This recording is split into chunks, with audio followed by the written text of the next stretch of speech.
يعني انا عايزه خطوات امشي عليها اذاكر ازاي. انا عندي كام ماده؟ راجل في ثالثه ثانوي عندي 5 مواد، اروح جايب الخمس مواد، ورايا كام درس؟ ورايا 3 4 دروس، واحسبي لي بقى من الساعه 8 من اول ما تصحي، احسبي لي معاكي كام ساعه اللي هو من اول ما تصحي لحد ما تنامي، تجيبي ال 15 ساعه دول مثلا وتشيلي منهم ال 3 4 ساعات بتوع الدروس، هيفضل لي 10 ساعات. هروح بقى ماشي بطريقه البوم كود دي. انا عندي كام ماده؟ انا عندي 5، كل يوم 2.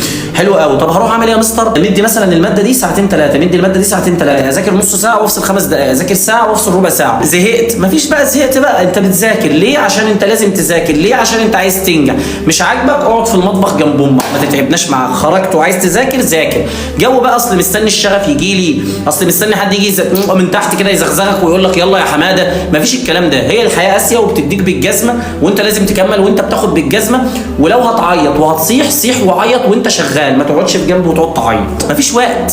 الحياه اقصر من انك تقعد تعيط في جنب. يعني انا بالمنطق لو انا مثلا راجل هعيش في الدنيا دي 60 سنه، جينا اول حاجه 10 سنين ضاعوا منك وانت لسه طفل وعبيط ومش عارف اي حاجه في اي حاجه، وضاع منك مثلا كنت بتنام 8 ساعات، يعني ضاع منك حضرتك تلت حياتك. 20 كمان اركنهم في جنب، كده فاضل لك 30. ال 30 دول حضرتك بتقعد 10 دقايق في الحمام تغني، نص ساعه تستحمى، ساعه تلبس وتقلع وتغير، و6 ساعات مش عارف ايه. هتبص تلاقي كنسلنا 10 كمان، فاضل لك 20. هتتعب، هتاكل، هتتغدى، هتزور خالتك، هتروح لجدك، هتروح مناسبات، هتروح افراح، هتبص تلاقي ادي 5 كمان طاروا في جنب، فاضل لك 15. هيضيعوا منك نصهم دروس ونصهم مذاكره. يا باشا صباح الفل، فين حياتك؟ 60 سنه اتمسحوا منك باستيكه، ما عملتش اي حاجه، وكمان عايز تصيح. مفيش وقت تصيح يا بيه، مفيش يا حبيبي. الحياه اقصر من انك تقعد تصيح.